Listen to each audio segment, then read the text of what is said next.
ದೇವೇಗೌಡರು ಎಂಥ ಹೋರಾಟದ ಕೆಚ್ಚು ರಕ್ತ ಎಂಥದಪ್ಪ ಅಂದರೆ 2 ಸೀಟ್ ಗೆದ್ದಿದ್ದಾರೆ.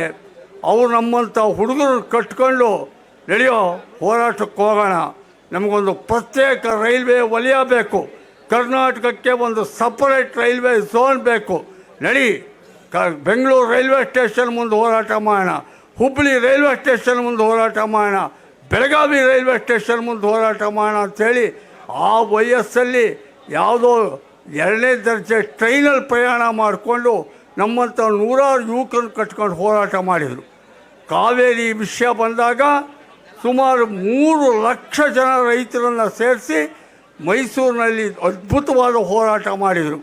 ಕೃಷ್ಣಾ ನದಿ ವಿಷಯ ಬಂದಾಗ ಭೀಮರಾಯನ ಗುಡಿ, ಗುಲ್ಬರ್ಗಾದ ಭೀಮರಾಯನ ಗುಡಿ ಒಳಗಡೆ ಲಕ್ಷಾಂತರ ಜನ ರೈತರನ್ನು ಸೇರಿಸಿ ಸಾಹಿತಿಗಳು ಕಲಾವಿದರುಗಳನ್ನೆಲ್ಲ ಸೇರಿಸ್ಕೊಂಡು ದೊಡ್ಡ ಹೋರಾಟ ಮಾಡಿದರು. ಆವಾಗ ಜ್ಞಾಪಿಸೋಕ್ಕೆ ಇಷ್ಟಪಡ್ತೀನಿ, ಗೌಡರು ಬಹುಶಃ ಅದನ್ನು ಅನೇಕ ಬಾರಿ ಹೇಳಿದ್ದಾರೆ. ನಮ್ಮ ರಾಜ್ಯದಲ್ಲಿ ಕಾಂಗ್ರೆಸ್ ಪಕ್ಷ ಇವತ್ತು ಅರ್ಥ ಮಾಡ್ಕೋಬೇಕಾಗತ್ತೆ. ಇದೇ ಕೃಷ್ಣಾ ನದಿ ಪ್ರಾಜೆಕ್ಟು ಅವರು ಒಂದು ಸಲ ಕಾಂಗ್ರೆಸ್ನವರೆಲ್ಲ ಮಾಡಿದರು ಕೂಡಲ ಸಂಗಮಕ್ಕೆ ಅಂಥೇಳಿ. ಆದರೆ ಜ್ಞಾಪಿಸೋಕ್ಕೆ ಇಷ್ಟಪಡ್ತೀನಿ, ಕಾಂಗ್ರೆಸ್ ಮಿತ್ರರಿಗೂ ಕೂಡ ದೇವೇಗೌಡರಿಗೆ ಮುಂಚೆ, ದೇವೇಗೌಡರು ಪ್ರಧಾನಿಯಾಗುವುದಕ್ಕೆ ಮುಂಚೆ ದೇಶದ ಪ್ರಧಾನಿ ಇಂದಿರಾ ಗಾಂಧಿನ ಕಿತ್ತೂರು ಕರ್ನಾಟಕ, ಈಗ ಕಿತ್ತೂರು ಕರ್ನಾಟಕ ಅಂತ ಕರೆಯೋ ಮುಂಬೈ ಕರ್ನಾಟಕ, ಈಗ ಕಲ್ಯಾಣ ಕರ್ನಾಟಕ ಅಂತ ಕರೆಯೋ ಹೈದರಾಬಾದ್ ಕರ್ನಾಟಕದವರೆಲ್ಲ ಸೇರಿ ದೊಡ್ಡ ಸನ್ಮಾನ ಮಾಡಿದರು ಬಿಜಾಪುರದಲ್ಲಿ.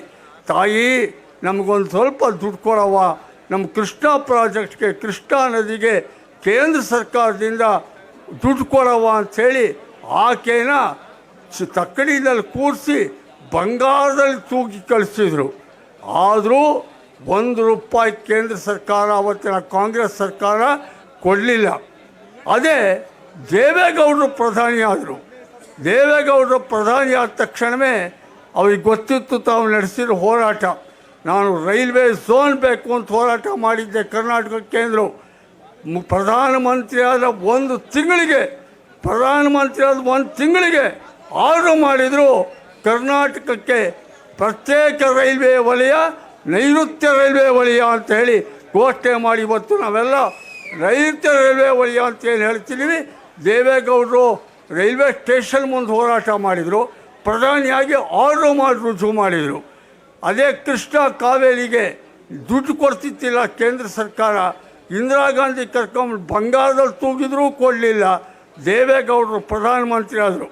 ಎಂಥ ಬುದ್ಧಿವಂತರಪ್ಪ ದೇವೇಗೌಡರು ಅಂದರೆ, ನಾವು ಬರೀ ದೇಶದ ಪ್ರಧಾನಿ ಆದರೆ ಕರ್ನಾಟಕಕ್ಕೆ ದುಡ್ಡು ಕೊಟ್ಬಿಟ್ರೆ ಇವನು ಕರ್ನಾಟಕಕ್ಕೆ ಮಾತ್ರ ಮಾಡ್ಕೊಂಬಿಟ್ಟ ಅಂತಾರೆ ಅಂದ್ಬಿಟ್ಟು ಇಡೀ ರಾಷ್ಟ್ರಕ್ಕೆ ಅನ್ವಯಿಸುವ ಹಾಗೆ ಒಂದು ಸ್ಕೀಮ್ ತೊಗೊಂಬಂದರು.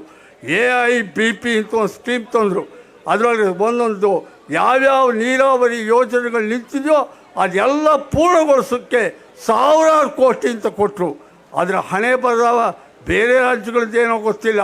ಕರ್ನಾಟಕದ ಛಾಯೆ ಎಷ್ಟು ಬದಲಾಯ್ತಪ್ಪ ಅಂದರೆ 1000 ಅಲ್ಲ, ಲಕ್ಷ ಕೋಟಿ ಗಟ್ಟಲೆ ಬಂದು ಇವತ್ತು ಅಪ್ಪರ್ ಕೃಷ್ಣ ಪ್ರಾಜೆಕ್ಟು ಇವತ್ತಿಗೆ ರಾಯಚೂರಲ್ಲಿ ಕರಿಯಮ್ಮ MLA ಆಗಿದ್ದಾರೆ ಅಂತ ಕಾಣ್ರೆ, ದೇವದುರ್ಗದ ಜನ ದೇವೇಗೌಡರ ಸ್ಟ್ಯಾಚ್ಯೂ ನಿರ್ಮಾಣ ಮಾಡ್ತಾರೆ ಅಂತಂದರೆ ಅಲ್ಲಿ ಕಾರಣ ದೇವೇಗೌಡರು ಕೊಟ್ಟ ಕೊಡುಗೆ. ನೀವು ಸಣ್ಣ ಆಗಬೇಕಲ್ವಾ, ಅದು ಒಂದು ಉತ್ತಮ ಆಹಾರದಿಂದ ಸಣ್ಣ ಆಗಬೇಕಲ್ವಾ. ಪ್ರತಿದಿನ ನಮ್ಮ ಜೀನಿ ಸ್ಲಿಮ್ನ ಯೂಸ್ ಮಾಡಿ ಯಾವುದೇ ಸೈಡ್ ಎಫೆಕ್ಟ್ ಇಲ್ದಂಗೆ ನೀವು ಸಣ್ಣ ಆಗ್ತೀರಾ. ನಿಮಗೆ ಮಾಧ್ಯಮದಲ್ಲಿ ಕೆಲಸ ಮಾಡುವ ಆಸಕ್ತಿ ಇದೆಯಾ? ಹಾಗಾದ್ರೆ ಕರ್ನಾಟಕ ಟಿವಿ ಡಿಜಿಟಲ್ ಮೀಡಿಯಾದಲ್ಲಿದೆ ನಿಮಗೆ ಒಳ್ಳೆಯ ಅವಕಾಶ. ಆಯ್ಕೆಯಾದವರಿಗೆ ಉಚಿತ ತರಬೇತಿ ಕೊಡ್ತೀವಿ. ತರಬೇತಿ ನಂತರ ಕೆಲಸ ಮಾಡುವ ಅವಕಾಶನೂ ಕೊಡ್ತೀವಿ. ಈ ಕೂಡಲೇ ನಿಮ್ಮ ಮಾಹಿತಿಯನ್ನ ಮೇಲ್ ಮಾಡಿ.